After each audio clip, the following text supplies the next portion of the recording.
Well, we've got some players back. And do you know what? We didn't lose. I'm starting it on a little bit of a positive. Yep. We had Bournemouth at the weekend, and Spurs were 2-0 down, and they fought back. I say fought back, maybe it was more on Bournemouth that we got back into it. But we did draw that game 2-2. Let's be honest, it wasn't a good performance. No. Following on from another really poor performance after having 8 days off against AZ Alkmaar in the Europa League last week. I have always been very much ANGE in on that ANGE train. Even I think I might be softening to the fact that I might have to get off the train before there's a crash. Yes, I'm the same. I've always been ANGE in, and I still want it to work. I want it to work against AZ Alkmaar. I want us to go through there, as we all do. But this is unique for me. I'm normally in here when we've won, but now I'm in here after a game we haven't won. But we haven't lost, though. We've drew. And you know what? The positives is the second half performance. AZ Alkmaar was terrible. We know that. 100%. They chose that. The most important game to probably play the worst ANGE ball that we've seen this season. And also, there's been a lot of choice for having some poor performances. Yes, there is. Every cup game this season. That one was the worst. But we took that into the first half against Bournemouth, and I thought we were terrible. Look, you can blame mistakes for the first goal particularly, but you have to credit Kirke's delivery was fantastic. If that was one of us, we'd be lording over it. So that was brilliant.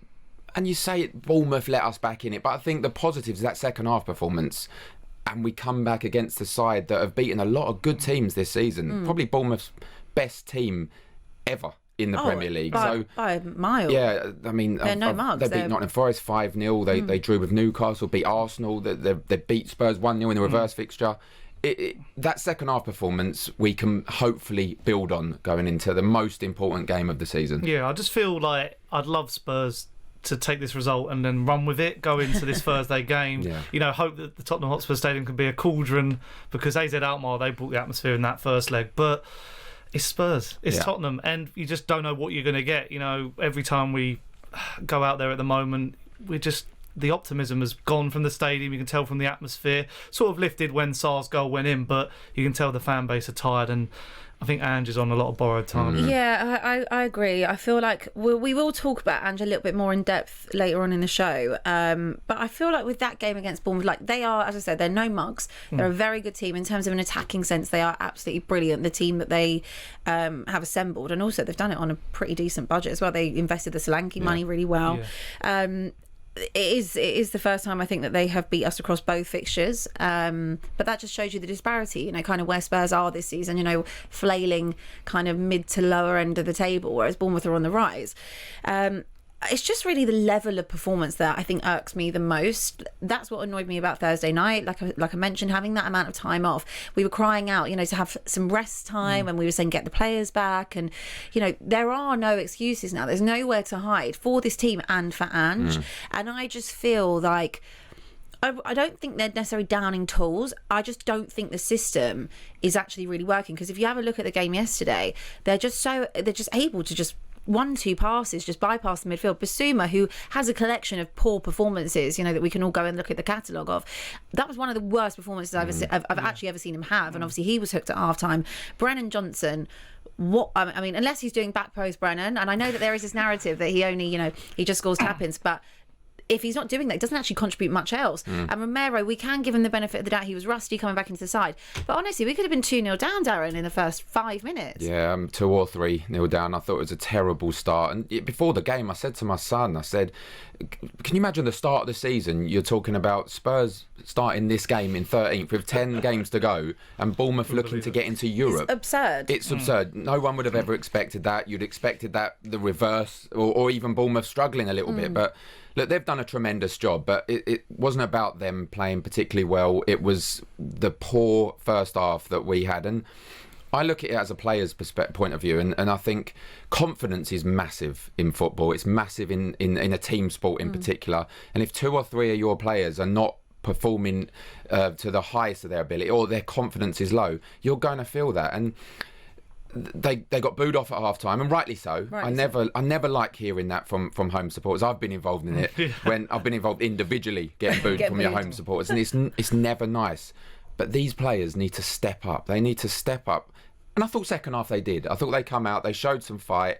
They showed, because first half I thought they're not playing for Ange. They're not playing for him at all. You could see that. Second half, I thought, oh, actually, they are. So there was a change in personnel, wasn't there? As you said, Johnson and Basuma went off. You saw Son come on, who obviously won the pen, scored the pen, and Lucas Bergvall, who's been exceptional. Yeah. Archie Gray kind of got that rest. So are we saying that it's the senior players that aren't playing for Ange particularly? Or? I think it's the senior players that are letting Ange down. Yes, I do think that. And they'll know that. We've heard interviews of them speaking, and they say the same thing. And every one of them always credit the young players coming in. And look, Lucas Bergvall, I watched the Ipswich game at Portman Road. I went to the Man City game and the game when he come on. The star player. He is a special talent. Along with Archie Gray, along with Jed Spence. We've spoken about those guys before. Yeah. The senior players need to step up and give these babies, really, in the team some help. They need to, because the confidence, as I said, is massive. And these young players... You see with Brennan Johnson, their confidence is going to take a massive dent if the senior players don't take some responsibility. Yeah. Is it because the senior players, you reckon, they've seen Mourinho, they've seen Conte, they've gone through the ringer, they've been at the club for like some of them 10 plus years, and they've just had enough? Do you reckon? I think sometimes, I've been a young player, I've been a senior player. As a young player, you're fresh. You have no fear. Even if the crowd are on the backs of the team, you don't really care, because you just want to go out and impress and show what you're about.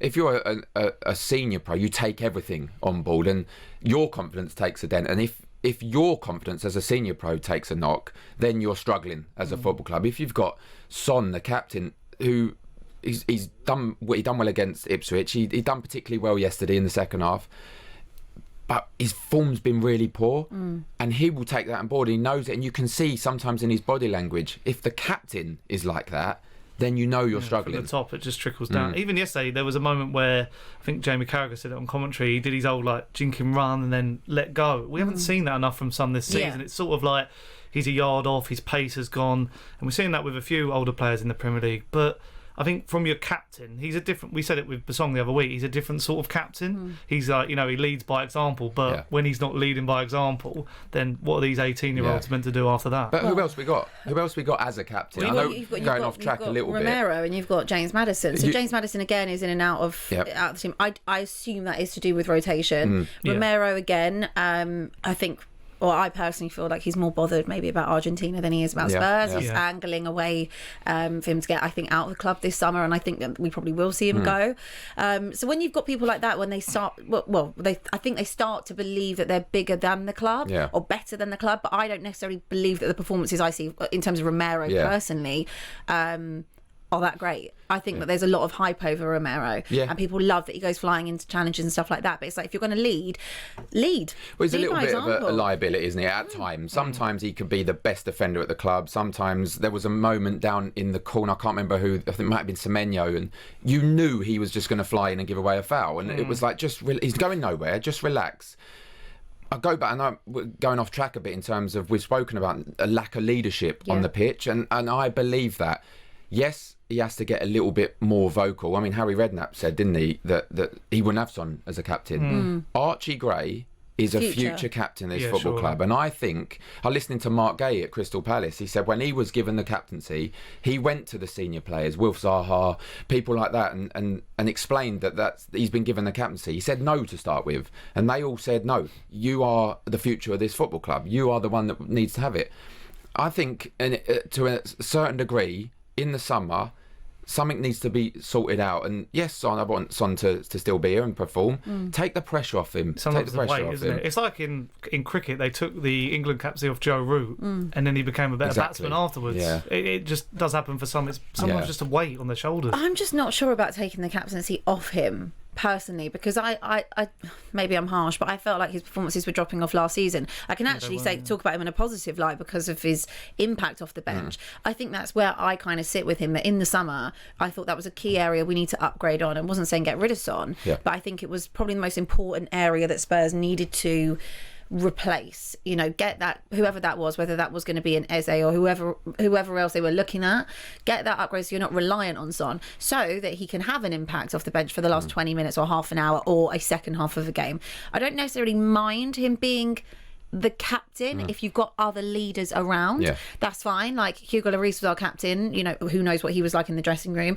Most people probably thought Harry Kane was our captain, who again wasn't really a big shouter. But even if you go back, like Jan Vertonghen or Toby Alderweireld, or you had big characters in that team, or Kyle Walker, but back in the Poch days, we don't have a figure like that at the moment. So if that's going to be one of the other captains, the vice captains, in a Maddison or Romero, you need to have performances that also match that. I don't think we can have that reliance on Son, but I don't necessarily mind him being that captain. Yeah, sometimes I've been there. I think I was at Birmingham, I think it was. Curtis Davies was captain, Stephen Carr was club captain. I think there's an element that you could do that and give Son the club captaincy. But on the pitch, you have a different captain. Because are we saying next season Son's going to start every single game? Well, he shouldn't. He'll get phased out, won't he? He'll get phased out to a certain degree, or he'll be an impact player off the bench, which is perfect. It should have been. So you need someone that's going to play week in, week out. And yes, I'm saying take the pressure off Son, and then I'm saying on another sentence, give it to a teenager, put that pressure on a teenager. I mean, but he can handle it. We've seen that this season, that he can handle those situations. He absolutely can, Archie Gray. I mean, obviously he's now, since we last filmed, he's London's Young Player of the Year. And, you know, I love that. I love that he won that. Some people will say, oh no, it should be Wanyeri or this one. No, like he's really been the only good thing about Spurs, him, Bergwijn, etc. Like, that's it. And he's done a lot in his first season in the Prem and carried Spurs. So I see those leadership qualities.